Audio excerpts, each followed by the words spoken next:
What is up, you guys? It is your boy Phoenix Breton here. In today's video, I'm going to be talking about NFL free agency Wednesday, which technically is the first part of free agency, but I don't give a crap.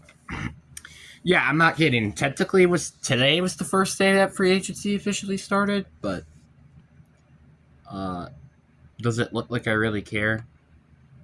No, I don't. Anyways, before we get in today's video, like and subscribe. We are on the road to getting to 700 subscribers. It would be greatly appreciated. Also, if you want content like this, please hit the bell icon. But anyways, enough said. Let's get into today's video. It's starting off with the big one, which I thought Trey Hendrickson signed with the Cowboys, but I guess it wasn't official. Trey Hendrickson signed a 4-year, $112 million with the Baltimore Ravens. This has officially happened, and also after backing out from the Mason Crosby trade, they went and signed Trey Hendrickson. Now, obviously, you're paying him much cheaper, and it's also a longer-term deal, and you're not giving up any picks for it, which is very valid. But the one problem, in my opinion, with this deal is it's the same thing I said with, I think it was the Mike Evans contract or something. I don't know. But it's not the money that's really bad. It's the contract and its length that's the problem. Because Trey Hendrickson is in his early 30s. You know when this contract ends? I'm pretty sure he's in his mid to potentially late 30s.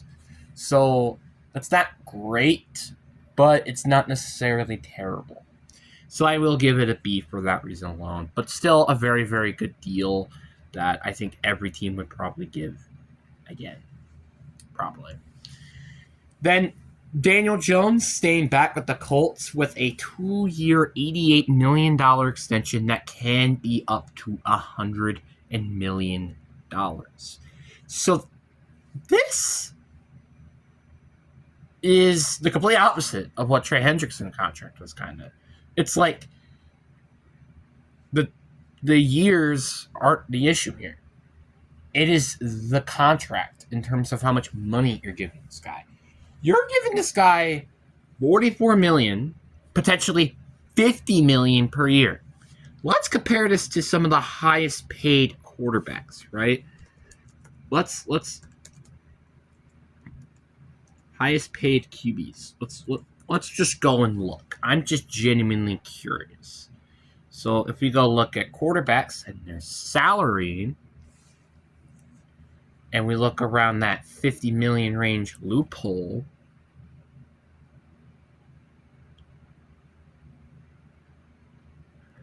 we would be at Jalen Hurts like money. Just $2 million off also Justin Herbert and Lamar Jackson. So actually, never mind, $2.5 million for Justin Herbert, my bad. But that's the point. Is Daniel Jones as good as those quarterbacks? Frick no. Well, maybe besides Jalen Hurts, that's a bit debatable. But the point is that this is not worth it, in my personal opinion, in terms of the money. Now, if he continues to play well, then maybe, especially if you end up winning the Super Bowl. But it's not necessarily, though, a guarantee that this will work out. That is my greatest concern, is this is not guaranteed to work out, which is why I kind of have to say this is probably a C. Like, not bad in years. Like, I like to be honest, if I was the Colts, I would have signed him to like a 1-3-year deal. So I am totally okay with them going with this, but the money is just a bit concerning. Then we have our two tight ends here with Craig Owonkwo. Sorry if I pronounced that wrong. 3-year, $30 million to the Washington Commanders. The Commanders, by the way, great offseason. They've been probably some of the biggest spenders in free agency so far. Maybe besides the Titans? I don't know. It might be a little bit of a toss-up between those two. But The point is, this is a very solid tight end who will probably be their long-term tight end, with Zach Ertz unclear to return after being injured from last season. I don't remember what the injury was. I think it was like a torn ACL or something. But the point is, he's very unclear to return, and I think this is a very, very good deal. Unless you're not paying him that much. I mean, I know for tight end money, it's kind of, but it's not terrible. So I'll give it an A+. And speaking of A pluses, this is what I'm going to give the 49ers with Jake Douglas with a 2-year, $8 million extension. Now, if people weren't looking at fantasy or stats or anything like that, Jake Douglas was the backup for George Kittle when he was injured. And he's not that bad of a tight end. I think he's a very solid tight end who might genuinely be a tight end 1 on some teams. So that's why this is just insane that you got to keep him, with also the cheapness of his deal as well. Then you have the Bills signing Bradley Chubb to a 3-year, $43.5 million. This is honestly a bit of a robbery, if you ask me. Bradley Chubb is very, very good when healthy. Now, obviously the biggest concern is when healthy, which is similar to Joey Bosa, but I'm pretty sure you're paying him less, and it's also a longer-term deal. So there's also that when you put it into the consideration. But overall, pretty good deal for Buffalo. I give this a solid A+ move here. Then you have the Green Bay Packers finally making a big move. Well, maybe not a big move, but not like a small move in free agency, signing Javon Hargrave for a 2-year, $23 million extension.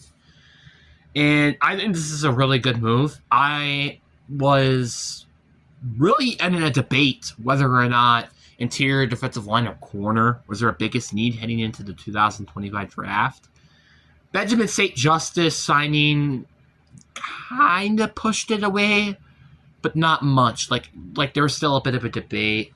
But then with Javon Hargrave hitting in, it's kind of like, okay, well, they're drafting a corner in round 2. It's clear as day. So, yeah. And also, it's not very expensive. Yes, he is 33 years old, which you do got to put that into consideration. And he did not have an insane year last year. And he has a bit of an injury history. But my point is this guy is a very, in my opinion, good player. I think this guy could for sure be a solid player in the right system, because I just didn't think he was good in Minnesota. But now he can just really thrive, I feel like, here. A+. Then we have our final one here, which is Kayvon Chase Young going to the Washington Commanders for a 1-year, $12 million extension. I think this is a very solid deal, personally, for the Commanders. And by the way, Jesus Christ, Commanders, calm the frick down. But yeah, I think this is a good deal. You bring him with already Afe Olwe, I believe. So now you have those two. And I also love the factor that you signed him on a 1-year deal, because although he did have a resurgence in New England, it's not guaranteed to work out, which is why I think a 1-year deal is worth the investment. If he does well, maybe you consider extending him.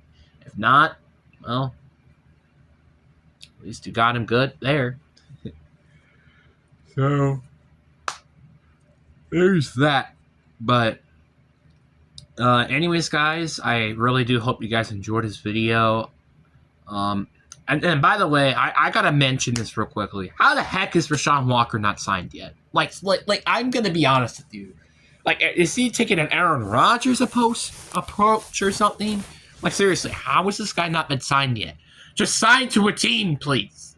I want my cop pick. I'm sorry. But, like, seriously, though, it is legitimately surprising that Rashawn Walker has not signed back yet. Maybe he wants to go to Green Bay, and they're just kind of working something out with that. I don't know. It's a very, very mysterious question right now. But hey, I don't know. But anyways, guys, I really do hope you guys enjoyed this video. Peace.